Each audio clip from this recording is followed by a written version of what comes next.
Hi అండి, అందరు ఎలా ఉన్నారు? ఈరోజు ఒక మంచి వీడియోతో మీ ముందుకు వచ్చానండి. మొన్న వరలక్ష్మి వ్రతం సింపుల్గా కలిసి ఆనవాయితీ లేని వాళ్ళు ఎలా పూజ చేసుకోవాలా అనేది నేను వీడియో పెట్టాను కదండి. దాంట్లో చాలామంది కొన్ని డౌట్స్ అనేది అడిగారండి. వాళ్ళు అడిగిన డౌట్లకి నేను ఆల్రెడీ సెల్లులో రిప్లై ఇచ్చేసానండి. అయితే ఏంటంటే ఈ డౌట్లు అనేది కూడా ఇంకా కొంతమందికి వస్తాయి కదా, సరే వీడియోలో కూడా చెప్తే ఎవరన్నా తెలియని వాళ్ళకు కూడా తెలుసుకుంటారు కదా అన్నట్టు చెప్తున్నానండి. ఈ వీడియో మీకు ఎవరికన్నా ఒకరికన్నా ఉపయోగపడుతుందనే చెప్తున్నాను, ఎందుకంటే పూజ అనేది అందరూ చేసుకుంటారు కాబట్టి. అలాగే ఫస్ట్ డౌట్ ఏంటంటే వరలక్ష్మి వ్రతం బుక్ ఎక్కడ దొరుకుతుంది అంటున్నారండి. ఈ బుక్ అనేది మనకు బుక్ స్టాల్లో దొరుకుతుందండి. సేమ్ ఇదైతే నేను తీసుకొని కూడా చాలా సంవత్సరాలు అవుతుంది. అప్పుడు 10 రూపాయలు ఉన్నదండి. మహా అంటే ఇప్పుడు 20 రూపీస్ లోపలనే ఉండొచ్చండి. వరలక్ష్మి వ్రతం బుక్ అంటే ఎక్కడైనా బుక్ స్టోర్లలో ఇస్తారండి. చూడండి, ఇలా ఉంటుంది బుక్. మనకి ఏంటంటే ఫస్ట్ మొత్తం స్టార్టింగ్ నుంచి ఎండింగ్ వరకు ఈ బుక్ ఉన్నదంటే మనం పూజ మొత్తం చేసుకోవచ్చు అండి, ఈజీగా చేసుకోవచ్చు. అలాగే ఇంకా ఆ బుక్లో మీకు కావాలంటే, సరే మాకు దొరకట్లేదు అంటే నేను మొత్తం చూపించాను అండి. మీరు స్క్రీన్ షాట్ తీసుకొనైనా పూజ చేసుకోవచ్చు అండి, ఒకవేళ బుక్ తెచ్చుకునే టైం మాకు లేదు అనుకున్నప్పుడు. అలాగే గురువారం రోజే పూజ గది అంతా క్లీన్ చేసుకోవాలండి. పూజ సామాన్లు కూడా క్లీన్ చేసేసుకోవాలండి. శుక్రవారం అయితే పూజ గది క్లీన్ చేయకూడదు, సామాన్లు అనేది క్లీన్ చేసుకోకూడదండి. అలాగే పూజ గదిలో మేము పూజ చేసుకుంటున్నాము. మామూలుగా పూజ చేసుకొని అమ్మవారి దగ్గర శారీ పెట్టేసుకొని తాంబూలం పెట్టేసి తర్వాత మేము అలా పూజ చేసుకున్నా కూడా వరలక్ష్మి వ్రతం కిందనే వస్తుందా అని అడిగారండి. అది తప్పకుండా వస్తుందండి. మనకు పూజ గదిలోనే చేసుకుంటే సరిపోతుందండి. కాకపోతే ఏంటంటే తోరణం ఏదైతే కట్టుకుంటే మటుకు కొంచెం అనేది నియమాలు అనేది పాటించాలండి. మనం అమ్మవారికి తాంబూలం పెడతాం, పూజ చేసుకుంటాం, నైవేద్యం పెడతాం, కొబ్బరికాయ కొట్టుకుంటాం. అలాగే మరి తాంబూలం పెట్టిన తర్వాత అష్టోత్తరాలు అనేది కూడా చదువుకుంటాం కదా, అమ్మవారి వ్రతం కిందనే వస్తుందండి, ఏం పర్వాలేదు. కాకపోతే తోరణం కట్టుకుంటే ఏంటంటే నియమాలు అనేది పాటించాలండి. మధ్యాహ్నం అయితే నిద్రపోకూడదండి. అలాగే మంచం మీద పడుకోకూడదండి, కింద నేలపైన చాప వేసుకొని పడుకోవాలండి. అలాగే ఆ రోజు అయితే నాన్ వెజ్ ఏది ముట్టకూడదండి, అలాగే బ్రహ్మచర్యం కూడా పాటించాలండి. ఈ నియమాలు పాటిస్తేనే తోరం అనేది కట్టుకోవాలండి. అలాగే ఇంకోటి ఏంటంటే శుక్రవారం రోజు మేము పూజ చేసుకుంటాము. అలాగే శనివారం రోజు పౌర్ణమి వచ్చింది కాబట్టి మేము మా అన్నకో తమ్ముడికో రాఖీ కట్టడానికి వెళ్తాము. మరి పూజా పీఠం అనేది ఎప్పుడు కదిలించాలి అని అడిగారండి. అది ఏంటంటే శనివారం మనకు పౌర్ణమి ఉంది కాబట్టి ఉదయాన్నే మీరు పూజ చేసుకోండి. ఉప్పు లేకుండా పెరుగన్నం, నిండు అన్నం వండేసిన తర్వాత ఉప్పు లేకుండా పెరుగన్నం పెట్టేసి కొబ్బరికాయ కొట్టిన తర్వాత ఆ అమ్మవారికి ఆహారత అనేది ఇస్తారండి. అప్పుడు కొంచెమే నూనె పోయండి. దీపాలు కొద్దిగా పోసినామంటే, ఎక్కువ పోస్తే ఎక్కువ టైం దీపాలు వెలుగుతాయి కాబట్టి కొద్దిగా నూనె పోసేసి దీపాలు కొండ ఎక్కిన తర్వాత ఏం చేస్తారంటే 3 సార్లు ఫస్ట్ గణపతిని యథాస్థానం ప్రదేశయామి అంటూ 3 సార్లు గణపతి పసుపు ముద్దను అనేది 3 సార్లు ఇలా కదిపించిన తర్వాత మళ్ళీ అమ్మవారి ఫోటోను కూడా యథాస్థానం ప్రదేశయామి అంటూ 3 సార్లు పైకి కిందికి ఇట్లా ఫోటోను పట్టుకొని కదిలిస్తే సరిపోతుందండి. కలశం ఏమన్నా పెట్టుకుంటే కూడా ఆ 3 సార్లు కలశాన్ని కూడా పైకి ఇట్లా కిందికి 3 సార్లు యథాస్థానం ప్రదేశయామి అని అనుకుంటూ కదిలిస్తే సరిపోతుందండి. మీరు చేతికి తోరణం ఏమన్నా కట్టుకుంటే ఆ తోరణం కూడా తీసేసి అక్కడ పెట్టండి. అలాగే ఇంకా మీరు ఊరికి వెళ్ళాలి, మాకు ఇంట్లో ఎవరు లేరు అనుకుంటే మీరు ఊరికి వెళ్ళొచ్చండి. వచ్చినాక ఆ ఫోటోను అనేది పూజా సామాన్లు అన్నీ తీసి మరుసటి రోజు తీసి ఎక్కడ దేవుడి ఫొటోస్ ఎక్కడ పెట్టుకుంటారో అక్కడ పెట్టేసుకొని పూజా సామాన్లు అనేది చెరువులో కలపచ్చండి. మీ ఇంట్లో ఎవరన్నా పెద్దవాళ్ళు ఉంటే వాళ్ళు సాయంత్రం అయినా శనివారం రోజు సాయంత్రం ఆ పూజా సామాన్లన్నీ తీసేసి ఒక కవర్లో పక్కన పెట్టినా సరిపోతుందండి. ఎవరు లేకుంటే మీరు ఊరికి వెళ్ళండి, వచ్చినాక తీసేసేయండి ఆ రోజు. కానీ ఆ మరుసటి రోజు మీరు ఎప్పుడు వస్తారో చూసుకొని అయితే పోయేటప్పుడు అయితే పీటను అయితే 3 సార్లు కదిలిచ్చేసి అక్కడే పెట్టండి. మీరు ఎక్కడ పూజ చేసుకుంటారో అక్కడే పెట్టండి, వచ్చినాక తీసేసేయండి అంతే. ఎందుకంటే ఆ రోజు పౌర్ణమి ఉంది కాబట్టి మనము సాయంత్రం వరకు అమ్మవారిని ఎందుకు పటం కదిలిపించాం కానీ అన్నీ తీసేయలేదు కదా. అది మీకు ఈ డౌట్ క్లియర్ అయిందని అనుకుంటున్నానండి. ఇంకో డౌట్ ఏంటంటే అండి, మేము లాస్ట్ ఇయర్ 5 నెంబర్కి ఇచ్చానండి ముత్తైదులకు వాయనంగా, ఈసారి ఒకరికైనా ఇచ్చుకోవచ్చా అని అంటున్నారండి. మీరు తప్పకుండా మీరు పోయిన సంవత్సరం ఎంతమందికి ఇచ్చినా ఈ సంవత్సరం ఎంతమందికి ఇవ్వాలన్నా అది కనీసం ఒక్కరికైనా కంపల్సరీగా వాయనం అనేది ఇచ్చేయండి. మీ తర్వాత మీకు ఎంతమందికి ఇవ్వాలనుకుంటే అంతమందికి ఇవ్వచ్చండి, అది మన ఇష్టం అండి. అంటే మన స్తోమతను బట్టి మనం ఇచ్చుకోగలము, ఎంతమందికి అనుకునే దాన్ని బట్టి ఇచ్చుకోవచ్చండి. కంపల్సరీగా అయితే ఒకరికి ఇచ్చినా సరిపోతుందండి. అలాగే జాకెట్ పీస్ కంపల్సరీ అంటే జాకెట్ పీసు ఇవ్వగలిగితే ఇవ్వండి, లేకపోతే 2 తమలపాకులు, ఒక్కలు, పసుపు కుంకుమ పువ్వులు పండు పెట్టేసి ఈ పసుపు కొమ్ములు అవి పెట్టేసుకుంటే సరిపోతుందండి. అంతేనండి. కనీసం ఒక్క వాయనం ఒకరికన్నా ఇచ్చేసేయండి. అమ్మవారికి ఎట్లా పెడతాము, అమ్మవారి దగ్గర కూడా మీరు చీర అనేది మేము జాకెట్ చీర పెట్టుకోలేము అనుకుంటే కిన తాంబూలంలో 2 జాకెట్ పీసులైనా పెట్టుకోండి. ఇంకా మిగతావి అన్నీ సేమ్ అమ్మవారికి ఎట్లా పెడతామో అట్లా పెట్టండి. లేదు మేము జాకెట్ పీసులు కూడా పెట్టుకోలేము అనుకుంటే 2 తమలపాకులు, 2 ఆకులు, 2 ఒక్కలు, 2 ఖర్జూరాలు, పసుపు కొమ్ములు, గాజులు, పూలు, పండ్లు ఇవి పెట్టుకోండి. మీరు అమ్మవారికైనా అలానే అండి. మీరు ఏమి పెట్టగలరు అనేది చూసుకొని అదే పెట్టుకోండి, ఇచ్చేయండి అంతే. మీరు ఎంతమందికి ఇస్తారనేది మీ ఇష్టం చూసుకొని, కానీ కనీసం ఒక్కరికన్నా ఇవ్వడానికే ప్రయత్నించండి. అలాగే ఇంకోరు ఏంటంటే ఇప్పుడు నేను మొన్న వీడియోలో కాలుష్యానికి లక్ష్మీ కాసుకి వేస్తాం కదండి, ఎన్ని పోర్వలు దారం వేయాలా అని అడిగారండి. లక్ష్మీ కాసు వేసేటప్పుడు అది వెండి కాసు అయినా సరే పర్లేదండి, బంగారు కాసు అయినా పర్లేదండి. కాసుకు 5 పోర్వలు తీసుకోవాలండి. 5 పోర్వలు తెల్ల దారం తీసుకొని దానికి పసుపు పూసి కాసు అనేది వేయాలా. మనం తోరణం కట్టుకునేటప్పుడు అయితే తోరానికైతే 9 పోగులు తీసుకోవాలండి. నేను వీడియోలో అక్కడ కాసు అనుకొని మర్చిపోయి టక్కున 5 పోర్వలు అని చెప్పానండి. అదొకటి ఆ వీడియోలో మిస్టేక్ ఉంది. అయితే తోరం కట్టుకునేటప్పుడు 9 పోర్వలు వేసుకోవాలా. కాసుకైతే లక్ష్మీ కాసు వేసేటప్పుడు కానీ పసుపు కొమ్ము మనం అమ్మవారికి మెడలో వేసేటప్పుడు కానీ 5 పోర్వలే తీసుకోవాలండి. ఇది 9 పోర్వలు, 9 ముళ్ళు రావాలి తోరానికైతే. ఇది కంపల్సరిగా అండి. మనం తోరానికి ఒక తమలపాకు అయినా కట్టొచ్చు, ఒక పువ్వు అయినా కట్టుకోవచ్చు, లేదా 3 పూలు ఎన్ని అయినా మనం కట్టుకోవచ్చు అండి. మిగతా 9 ముడులు అయితే 9 రావాలా. అక్కడ 9 ప్లేస్లో మనము ముళ్ళు వేసిన తర్వాత కుంకుమ బొట్లు అనేది పెట్టాలండి. ఈ డౌట్ కూడా క్లియర్ అయిపోయింది. కాబట్టి ఈ తోరణం కట్టుకునేదంటే కొంచెం నియమాలు పాటిస్తేనే ఈ తోరణం కట్టుకోండి. అయితే అమ్మవారికైనా పెట్టొచ్చండి అమ్మవారి దగ్గర. అలాగే ఇంకొక డౌట్ ఏంటంటే ఈ వ్రతం అనేది పెళ్ళి కాని వారు చేసుకోవచ్చు ఆడపిల్లలు అన్నారండి. ఖచ్చితంగా చేసుకోండి. పెళ్ళి కాని ఆడపిల్లలు చేసుకుంటే మంచి భర్త వస్తాడండి. ఖచ్చితంగా చేసుకోండి. మీరు ఇంట్లో అమ్మ వాళ్ళు చేస్తూ ఉంటే వాళ్ళతో పాటు మీరు పూజలో కూర్చోండి. చక్కగా లంగవోని కానీ చీర కానీ కట్టుకొని మహాలక్ష్మిలాగా ఆ రోజు రెడీ అయ్యి చేసుకోండి పూజ. మంచి భర్త వస్తాడండి. అలాగే బుక్లో చూసి చదవడం మాకు రాదు, మా పిల్లలకు కూడా అంటే చిన్న పిల్లలు వాళ్ళు చదవలేరు అని అనుకున్నప్పుడు మనం ఏం చేయాలంటే గణపతి పూజ చేసేటప్పుడు ఓం గం గణపతే నమః అనుకుంటూ అక్షంతలతో కానీ పూలలతో కానీ అర్చన చేసుకోవచ్చు అండి. అలాగే అమ్మవారికి లక్ష్మీదేవికి అష్టోత్తరాలు చదివేటప్పుడు ఓం శ్రీ మహాలక్ష్మీదేవియే నమః అనుకుంటూ, లేకుంటే ఓం శ్రీ వరలక్ష్మీదేవియే నమః అనుకుంటూ, లేకుంటే ఓం శ్రీ మాత్రే నమః అనుకుంటూ కూడా మనం ఈ 108 సార్లు అనుకుంటూ అర్చన అనేది చేసుకోవచ్చు అండి. రూపాయి బిళ్ళలతో, లక్ష్మీ గవ్వలతో, కుంకుమతో, పూలతో, అక్షంతలతో ఇవైనా చదువుకోవచ్చండి. లేదంటే ఇప్పుడు మనం సెల్లులో పెట్టుకుంటే లక్ష్మీ అష్టోత్తరాలని చెప్తే వస్తాయండి, అవి వింటూ అయినా చేసుకోవచ్చండి. అంతేనండి. ఈ డౌట్ కూడా క్లియర్ అయింది. మనకు ఇప్పుడు సెల్లులో ఉన్నాయి కాబట్టి సాంగ్ పెట్టుకొని మనం అష్టోత్తరాలైనా చదువుకోవచ్చండి. మనకు చదవడం రాదు అనుకున్నప్పుడు తప్పులు పలుకుతాయి కాబట్టి, నేను కూడా ఒక్కొక్కసారి తప్పులు వస్తాయి అనుకుంటే సెల్లులో పెట్టుకొని వింటూ అయినా చేసుకుంటానండి. అలాగే ఇంకో విషయం ఏమిటంటే ఇంకొక డౌటు, మా పూజలో మేము హస్బెండ్ వైఫ్ ఇద్దరం కూర్చుంటామండి. మా హస్బెండ్ కూడా ఇది తోరణం అనేది కట్టుకోవచ్చా అని అన్నారండి.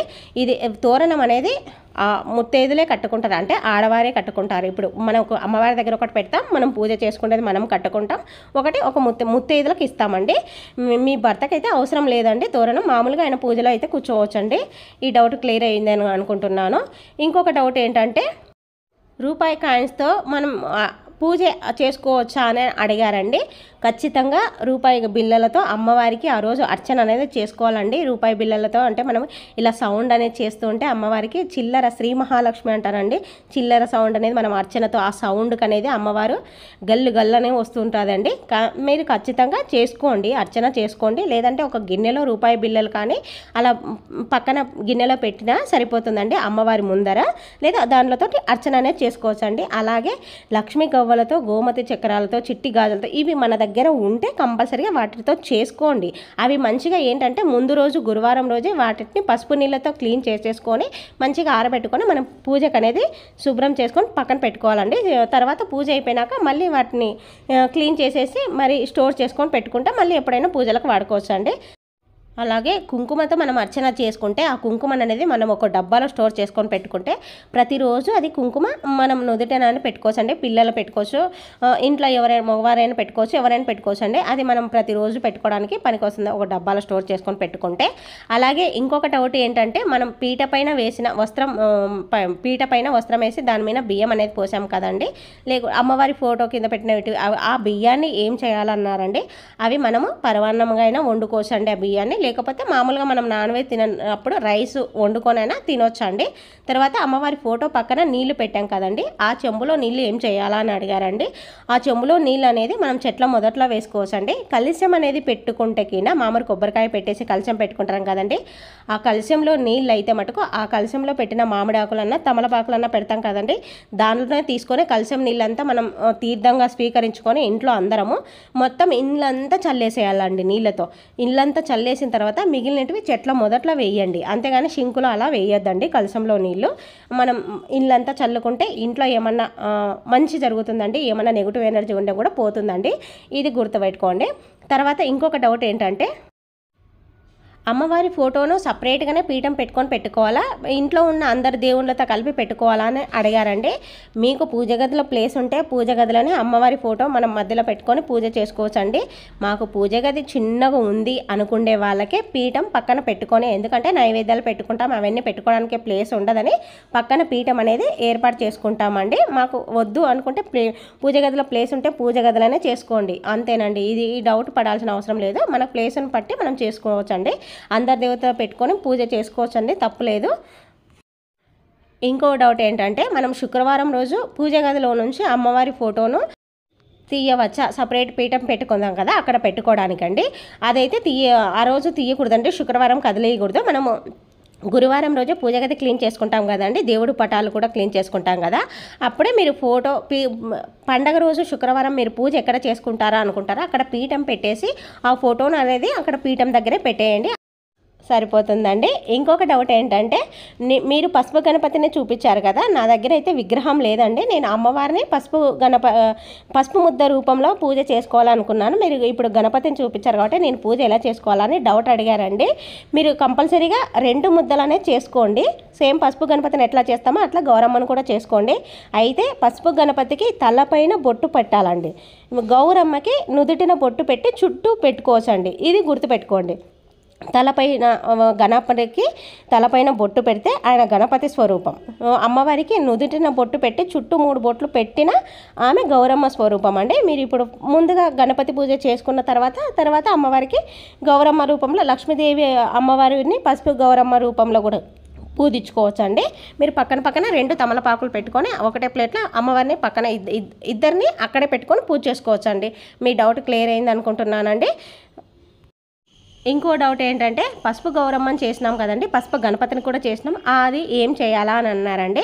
మనమైతే స్నానం చేసే రోజు మనం శనివారం రోజు కదిపేసిన తర్వాత మొహానికి పూసుకోవచ్చు అండి, చేతులకు పూసుకోవచ్చు, తాలిబొట్టుకు పూసుకోవచ్చు అండి. అంత లేదు మేము పూసుకోలేమో మాకు పడదు అనుకుంటే చెట్ల మొదట్లో వేసేయండి. కొద్దిగా మొహానికి ఇట్లా అనుకొని కొంచెం మిగిలినదంటే చెట్ల మొదట్లో వేయండి. అయితే వినాయకుడిది మటుకు తులసి చెట్ల మొదట్లో వేయొద్దండి, వేయకూడదు, మిగతా చెట్లలో వేయండి వాటర్లో కలిపేసి. ఈ డౌట్ క్లియర్ అయింది అనుకుంటున్నాను. ఇంకో డౌట్ ఏంటంటే కలశం మేము పెట్టుకోకుండా తోరణం అనేది కట్టుకోవచ్చా అన్నారండి. కలశం పెట్టుకోకపోయినా మీరు పూజ చేసుకున్నా, పూజ గదిలో పూజ చేసుకున్నా కూడా మీరు తోరణం అనేది కట్టుకోవచ్చు. కాకపోతే నియమాలు అనేది పాటియాలండి. తోరణం అనేది కట్టుకుంటే మంచం పైన పడుకోకూడదు, ఆ ఒక్కరోజు నేలపైన పడుకోండి, మధ్యాహ్నం టైంలో నిద్రపోకూడదు, ఇది గుర్తుపెట్టుకోండి. అంతే అండి. పూజ చేసుకుంటే ఎవరైనా తోరణం అనేది కట్టుకోవచ్చండి, కలశమే పెట్టుకోవాలనేది ఏం లేదండి. మనం తోరణం కట్టుకుంటే నియమం ఒకటి పాటిస్తే తోరణం అనేది కట్టుకోవాలి, ఇంతేనండి. మీ డౌట్ క్లియర్ అయింది అనుకుంటున్నాను. ఇంకో డౌట్ ఏంటంటే ఫస్ట్ టైం పూజ చేయాలనుకుంటున్నాను, నాకు పూజ సామాగ్రి గురించి ఏం తెలియదు, దాని గురించి చెప్పండి అని చెప్పారండి. ఆల్రెడీ నేను పూజ సామాగ్రులు ఏమేమి కావాలనేది షార్ట్లో పెట్టానండి, వీడియో ఒకసారి చూసుకోండి. ఇంకా పూజ సామాన్లతో పాటు మనకు పూజ ఎలా చేసుకోవాలని కూడా సింపుల్గా పెట్టాను కదండి, దాన్ని చూస్తే మీరు బుక్ అనేది తీసుకోండి. వరలక్ష్మి వ్రతం బుక్ అనేది కొనుక్కుంటే ఈజీగా బుక్లో మనం పూజ ఎలా చేసుకోవాలో ఈజీగా దాంట్లో ఉంటుందండి, చూసి చేసుకోవచ్చండి. మీ డౌట్ క్లియర్ అయింది అనుకుంటున్నాను. ఇంకో డౌట్ ఏంటంటే అమ్మవారికి పెట్టిన కాసు మరి అమ్మవారికి దగ్గర పెట్టిన పసుపు కొమ్మును ఏం చేయాలని అడిగారండి. పసుపు కొమ్ము అమ్మవారి దగ్గర పెట్టింది అయితే మనం శనివారం రోజు పీఠం అనేది కలుపుతాం కదండి, అప్పుడు పూజా సామాన్లతో పాటే చెరువులో వేయొచ్చండి. అమ్మవారికి పెట్టిన రూపు అయితే అదే కాసు, లక్ష్మీ కాసు అయితే మనం సాయంత్రం శుక్రవారం రోజు పూజ చేసుకుంటాం కదండి, మళ్ళీ సాయంత్రము పూజ అయిపోయిన తర్వాతనే అది తీసేసి మనం మెడలో అనేది వేసుకోవాలండి. అది మెడలో వేసుకున్న తర్వాత శనివారం అంతా ఉంచుకొని మనం ఆదివారం అనేది తీసేయాలండి. మెడలో తీసేసిన తర్వాత మళ్ళీ దాన్ని మంచిగా క్లీన్ చేసేసి మనం ఎక్కడ స్టోర్ చేసుకుంటామో దాచిపెట్టుకుంటామో అక్కడ పెట్టుకోవాలండి. అయితే 3 రోజులు శుక్రవారం సాయంత్రం మనం కాసు అనేది మెడలో వేసుకోవాలండి. వేసుకొని శనివారం ఉంచుకొని ఆదివారం తీసేయాలండి. మీ డౌట్ క్లియర్ అయింది అనుకుంటున్నానండి. ఇంకో డౌట్ ఏంటంటే, లక్ష్మీదేవి అమ్మవారి విగ్రహం నా దగ్గర లేదండి, ఫోటోకు పూజ చేసుకోవచ్చా అని అడిగారండి. మీరు తప్పకుండా విగ్రహం లేకపోయినా ఫోటోకే పూజ చేసుకోవచ్చండి. అయితే పసుపు గౌరమ్మ రూపంలో అయినా పెట్టుకొనైనా మనం అమ్మవారికి అర్చన చేసుకోవచ్చు, కుంకుమార్చన చేసుకోవచ్చు, పూలతో చేసుకోవచ్చు అండి. గణపతిని ఎలా చేసుకుంటామో అలా పసుపు గౌరమ్మను కూడా చేసుకోవచ్చు అండి. అయితే గణపతికి తలపైన బొట్టు పెడతాము, గౌరమ్మకి అయితే నుదిటిన బొట్టు పెడతాం. ఇది ఒకటి గుర్తు పెట్టుకొని మనం వారికి పూజ అనేది చేసుకుంటే సరిపోతుందండి. ఈ డౌట్ మీరు క్లియర్ అయిపోయిందండి. ఇంకో డౌట్ ఏంటంటే, చిట్టి గాజులు, గోమతి చక్రాలు, లక్ష్మీ గవ్వలు, గురిగింజ గిల్లలు అవి ఎక్కడ దొరుకుతాయని అడిగారండి. అవన్నీ మనకు పూజా సామాన్లు దొరికే స్టోర్లో దొరుకుతాయండి. ఎక్కడైనా పూజా సామాన్లు అమ్మే దగ్గర ఉంటాయండి, కొనుక్కోవచ్చండి. మీ డౌట్ క్లియర్ అయిందని అనుకుంటున్నానండి. లక్ష్మీ గవ్వల్ని, గోమతి చక్రాలను ప్రతి సంవత్సరం కొనుక్కోవాలని అడిగారండి. ప్రతి సంవత్సరం కొనాల్సిన అవసరం లేదండి. మనం ఏవైనా కానీ ఒక్కసారి కొనుక్కుంటామండి. తామర గింజలు, గురిగింజ గింజలు, గోమతి చక్రాలు, లక్ష్మీ గవ్వలు అవి మనం ప్రతి పూజలో ఏం చేయాలంటే, పూజకు ముందు కొంచెం పసుపు వేసి నీళ్ళల్లో కడుక్కొని మంచిగా ఒక క్లాత్ మీద ఆరబెట్టుకొని పూజ అనేది చేసుకోవాలండి. తర్వాత పూజ అయిపోయిన తర్వాత మళ్ళీ మంచిగా నీట్గా దానిలో నీళ్ళతో కడుక్కొని శుభ్రంగా ఆరబెట్టేసి ఒక డబ్బాలో స్టోర్ చేసుకుంటే సరిపోతుందండి. ఒక్కసారి కొంటే అవే ప్రతి పూజకు వాడుకుంటామండి. ప్రతి సంవత్సరం కొనాల్సిన అవసరం అయితే లేదండి. అలాగే లక్ష్మీ రూపు కూడా మనం ప్రతి సంవత్సరం మన దగ్గర ఉంటే కొనుక్కుంటామండి. లేకపోతే ఒకటి కొనుక్కుంటే అదే ప్రతి సంవత్సరం మంచిగా పాలల్లో పసుపు నీళ్ళల్లో కడిగేసి అదే పూజకు ప్రతి సంవత్సరం వాడుకుంటామండి. మనం ఒక 2 రోజులు మెడలో వేసుకొని మళ్ళీ తీసేసి క్లీన్ చేసుకొని ఎత్తి పెట్టుకుంటామండి. ఇలా ప్రతి సంవత్సరం కొనేవాళ్ళు కొంటారు, కొనలేని వాళ్ళు ఒక సంవత్సరమే కొనుక్కోండి. అలాగే మీరు ఇప్పటి నుంచి ఇంకా ఏమన్నా మేము నెక్స్ట్ ఇయర్ కన్నా కొనాలి లక్ష్మీ కాసు అనుకునే వాళ్ళు ఇప్పుడు ఈ సంవత్సరం పూజ అయిపోతుంది కదండి, ఇప్పటికి కొనుక్కుంటే మనలే ఏం పర్వాలేదండి. నెక్స్ట్ ఇయర్ వరలక్ష్మి వ్రతానికి ప్రతి నెల కొంచెం అమౌంట్ తీసి పక్కన పెట్టుకోండి. అప్పుడు వరలక్ష్మి వ్రతం టయానికి కొంచెం అమౌంట్ మనకు 1/2 గ్రామైన లక్ష్మీ కాసు అనేది వస్తుందండి. ఖచ్చితంగా కొనుక్కోవచ్చండి. ఇది దాచిపెట్టుకుంటే మనం ఇప్పటి నుంచి వచ్చే నెల నుంచి కొంచెం కొంచెం దాచిపెట్టుకొని అప్పుడు వరలక్ష్మి వ్రతానికి కాసు అనేది కొనుక్కో. నెక్స్ట్ ఇయర్కి వరలక్ష్మి వ్రతానికి మీరు లక్ష్మీ కాసు అనేది కొనుక్కోండి. ఇంకా అదే ప్రతి సంవత్సరం వాడుకోవచ్చు. ఈ ఐడియా ఖచ్చితంగా వచ్చే నెల నుంచి మీరు పాటించండి. నెలకు ఎంతో కొంచెం దాచిపెట్టుకోండి, అదే పూజకు పనికి వస్తుందండి. ఇంకో డౌట్ ఏంటంటే, శుక్రవారం రోజు పూజ చేసుకుంటాం కదండి, అదే రోజు శుక్రవారం సాయంత్రం పీఠం అనేది కలపొచ్చా అని అడిగారండి. అయితే శుక్రవారం రోజు సాయంత్రము పీఠం అనేది కదపకూడదండి. అమ్మవారు లక్ష్మీదేవి మన ఇంట్లో పిలుచుకొని ఆహ్వానించి మనం అమ్మవారిని కూర్చోపెట్టుకున్నామండి. అది సాయంత్రం పూట శుక్రవారం రోజు అమ్మవారిని మనం బయటికి పంపించలేం కదండి. అందుకని ఆ రోజు సాయంత్రం పూజ చేసుకొని మళ్ళీ శనివారం రోజు ఉదయం స్నానం చేసి మనం పూజ చేసుకొని పెరుగన్నం, ఉప్పు లేకుండా పెరుగన్నం పెట్టి కొబ్బరికాయ కొట్టి హారతి ఇచ్చి శనివారం ఉదయం అయితే పీఠం అనేది కలపాలండి. అయితే పీఠం కదిపేసిన తర్వాత మనం సాయంత్రం పౌర్ణమికి పోతుంది కాబట్టి సాయంత్రం 4 గంటల నుంచి 5 లోపల మళ్ళీ లేట్ చేయకూడదండి. అప్పుడు పీఠం ఫోటో అన్నీ తీసేసి పూజ సామాన్లన్నీ తీసి పక్కన పెట్టుకోండి. 4 నుంచి 5 లోపల కంపల్సరీగా అప్పుడు తీసేయండి. ఉదయాన్నే పూజ అయిపోయిన తర్వాత ఫోటోని అనేది కలపొచ్చండి శనివారం రోజు పౌర్ణమికి. మీ డౌట్ క్లియర్ అయింది అనుకుంటున్నాను. అలాగే ఇంకో డౌట్ ఏంటంటే, అమ్మవారికి పెట్టిన చీరను వాయనంగా పెట్టినాం కదండి, ఆ చీర మనమే కట్టుకోవచ్చా, ఏం చేయాలని అడిగారండి. ఆ చీరను ఖచ్చితంగా మనమే కట్టుకోవాలండి. అమ్మవారి దగ్గర పెట్టింది మనం అమ్మవారి స్వరూపంగా మనం అమ్మవారిని పిలిచి మనం ఇంట్లో పెట్టి ఆమెకి చీర అనేది వాయనంగా ఇచ్చాం. అది మనం ఎవరికి ఇవ్వకూడదు. నేనైతే నా సెంటిమెంట్తో నేను ఇంతవరకు అయితే ఎవరికి ఇవ్వలేదండి. నేను అట్లనే పెట్టుకుంటాను, నేనే కట్టుకుంటాను. లేదు మన ఇంట్లో మన ఆడపిల్లలు మనకు ఉంటే, అంటే పెళ్లి కానీ ఆడపిల్లలు ఉంటే వాళ్ళకు కట్టియొచ్చండి. ఫస్ట్ ఆ చీరను వాళ్ళకి కట్టించి తర్వాత మనమైనా కట్టుకోవచ్చు. బయటికి అయితే వేరే వాళ్ళకైతే ఇవ్వకుండా చూసుకోవాలండి. అలాగే మీరు మొదటిసారి ఇప్పుడు వ్రతం అనేది చేస్తూ ఉంటే కలశం కూడా బ్లౌజ్ అనేది కలశం మీద పెడతారు కదండి, అది కూడా మీరే కట్టించుకోండి. ఆ జాకెట్ అనేది కుట్టించుకోండి. కాకపోతే ఏంటంటే మనం డేట్ అయిన టైంలో అలాంటి టైంలో ఆ బ్లౌజ్ అనేది తొడగకుండా మనం గుడికి వెళ్ళేటప్పుడు అలా కట్టుకుంటాం కదండి పూజలు చేసుకుంటుంటాం. ఆ టైంలో ఆ జాకెట్ అనేది కుట్టుకోవచ్చండి. లేదంటే అమ్మవారికి శారీ కట్టించిన ఆ చీరను కూడా అది అట్లనే మనం ఫస్ట్ సారి చేసిన పూజ అది బ్లౌజ్ పీస్ కానీ జాకెట్ కానీ మనం అట్లనే ఇంట్లో భద్రంగా పెట్టుకోవాలండి. ఎవరికి ఇవ్వకూడదు. వాయినంగా పెట్టిందే మనం ఎవరికి ఇవ్వకుండా ఆ చీర అనేది మనమే కట్టుకోవాలండి. మీ డౌట్ క్లియర్ అయింది అనుకుంటున్నాను. అలాగే ఆ రోజు శుక్రవారం రోజు మాకు నెలసరి వచ్చింది. 5 రోజులు పూజ చేసుకోవచ్చు అని కొంతమందికి డౌట్ ఉంటుందండి. అస్సలు చేసుకోకండి. అంటే 5 మంది కొంతమందికి ఏంటంటే 5 రోజులకు బ్లీడింగ్ కొంతమందికి అవుతుంది, కొంతమందికి కాదు. కాకపోతే బ్లీడింగ్ అవుతుంటే అయితే పూజ చేయకూడదండి. మీరు నెక్స్ట్ ఫ్రైడే చేసుకోండి. మళ్ళీ శుక్రవారం వస్తుంది కదా, ఆ రోజు కుదరనప్పుడు ఇంకో శుక్రవారం మళ్ళీ వచ్చే శుక్రవారం పూజ కంపల్సరీగా చేసుకోండి. అయితే ఇంట్లో ఏమన్నా ఆడపిల్లలు ఉంటే ఆ రోజు వాళ్ళకు పిల్లలు ఉన్నారు అయితే వాళ్ళు పక్కన ఉన్నారు మేము చేసుకోవచ్చు అని అనుకుంటే గిన వాళ్ళకి సపరేట్గా ఏమన్నా రూము సపరేట్గా ఉంటే వాళ్ళ ఇంట్లో కలిపేసుకొని తిరగకుండా ఉంటే వాళ్ళు పక్కన ఉంటారు అనుకుంటేనే పూజ చేసుకోవచ్చండి. లేదు ఇంట్లో ఎవరైనా నెలసరి సమయంలో ఉంటే మటుకు పూజ చేసుకోవద్దండి. ఊరికి మామూలుగా మనం ఆ రోజు దీపారాధన నిత్య దీపారాధన మామూలుగా పూజ సింపుల్గా ఎలా చేసుకుంటామో అలా చేసుకుంటే సరిపోతుందండి. వ్రతం అనేది చేసుకోకూడదు. ఉంటే ఇంట్లో ఎవరు ఉన్నా చేసుకోకూడదు. మళ్ళీ శుక్రవారం చేసుకుంటే సరిపోతుందండి. ఇదండి మీ డౌట్ క్లియర్ అయింది అనుకుంటున్నాను. అలాగే ఇంకొక డౌట్ ఏంటంటే కడుపుతో ఉన్నవాళ్ళు ఈ వ్రతం అనేది చేసుకోవచ్చా అని అడిగారు. ఆ డౌట్ ఉంటుందండి. అయితే 5 నెలల లోపల ఉన్న వాళ్ళైతే కడుపుతో ఉన్న వాళ్ళు పూజ చేసుకోవచ్చండి, లక్షణంగా చేసుకోవచ్చు. ఇదేనండి ఈ డౌట్స్. ఇంకా మీకు ఏమన్నా డౌట్లు ఉంటే నాకు కామెంట్ సెక్షన్లో అన్నీ మీరు అడిగిన దానికి సమాధానం చెప్పానండి. కాకపోతే ఈ వీడియో ఎందుకు చేస్తున్నానంటే ఎవరికన్నా ఇంకా చూడని వాళ్ళకు కూడా అర్థమవుతుంది అని ఉపయోగపడుతుందని చేశానండి. అలాగే ఇంకో డౌట్ ఏంటంటే ఒకరు అడిగారండి, పీఠం ఎలా కదపాలి అనేది వీడియో చేసి పెట్టండి అన్నారండి. నేను ఆ వీడియో చేయడము మర్చిపోయాను. ఆ రోజు పూజ చేసిన రోజే నాకు టైం లేదండి. అయితే ఎట్లా కదపాలనేది కలశం వీడియో పెట్టానండి. దాంట్లో కూడా చెప్పానండి వీడియో. ఒకసారి కలశం పెట్టిన వీడియో కూడా ఎట్లా కలపాలనేది చెప్పాను. ఈ వీడియోలో కూడా స్టార్టింగ్లో చెప్పాను కదండి, మనం ఫస్ట్ పీఠాన్ని ఎలా కలపాలనేది. అంటే నాకు టైం లేక నేను తీయలేదు, చెప్తున్నానండి. ఫస్ట్ పూజ సామాన్లన్నీ తీసేసిన తర్వాత గణపతిని 3 సార్లు కలిపేసి అమ్మవారి ఫోటోను 3 సార్లు పైకి కిందికి ఇలా కలిపేసిన తర్వాత అమ్మవారి ఫోటోను కూడా 3 సార్లు పైకి కిందికని యథాస్థానం ప్రదేశయామే అనుకుంటూ కదిపేయాలండి. అలాగే కలశం పెట్టుకున్న కలశాన్ని కూడా 3 సార్లు ఏదో కలిపేసేయాలండి. అంతే అండి. తర్వాత పూజ సామాగ్రులన్నీ మనం నిదానంగా తీసేసుకొని ఆ కలశంలో ఉండే నీళ్ళన్నీ ఇంట్లో అంతా స్వీకరించి తీర్థంలాగా ఇల్లంతా చదువుకోండి. ఆ సామాన్లన్నీ ఎక్కడా తొక్కకుండా ఎవరు తొక్కకుండా చెరువులో వేసేయండి. ఎప్పుడో మనకు టైం ఒక కవర్లో పెట్టేసుకొని చెరువులో వేసేయండి. అలాగే కలశం ఏమన్నా పెట్టుకుంటే కలశంలో ఉన్న కొబ్బరికాయని ఏం చేయాలని అనుకుంటారండి.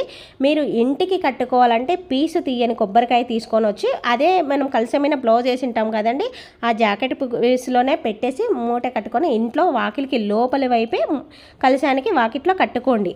అది మళ్ళీ వచ్చే సంవత్సరం వరలక్ష్మి వ్రతం వరకు అది అలానే ఉంచేసి మళ్ళీ వరలక్ష్మి వ్రతానికి మళ్ళీ కొత్త కొబ్బరికాయను అది చెరువులో కలిపేసి కొత్త కొబ్బరికాయ కట్టుకుంటారండి. లేదు మేము ఇంట్లో కట్టుకోము అనుకుంటే పీసు తీసిన కొబ్బరికాయ అనేది కలశంలో పెట్టేసుకొని దాన్ని మరుసటి రోజు దేవుడు మామూలుగా పక్కన కొట్టేసుకొని దాన్ని మనం స్వీట్గా నైవేద్యంగా ఏదన్నా చేసుకొని తినేసేయాలండి కొబ్బరికాయ. అంతేనండి. మీరు ఇంటికి కట్టుకుంటే పీసు తీయని కొబ్బరికాయ పెట్టుకోండి. లేదు నైవేద్యంగా వండుకొని తింటామంటే ఇక మామూలుగా ఏదో ఒక స్వీట్ చేసుకొని తినండి పీసు తీసిన కొబ్బరికాయ కలశంలో పెట్టుకొని. అది మీ ఇష్టం అండి. ఈ డౌట్ క్లియర్ అయింది అనుకుంటున్నానండి. అలాగే ఇంకో ఏంటంటే ఈ వీడియో ఎవరికన్నా ఉపయోగపడుతుందనే వీడియో చేస్తున్నానండి. వీడియోలో ఇంకా మీకు ఏమన్నా డౌట్లు ఉంటే నన్ను అడగండి, నేను చెప్తానండి. ఉంటానండి. మరొక మంచి వీడియోతో మీ ముందుకు వస్తాను. బాయ్ అండి.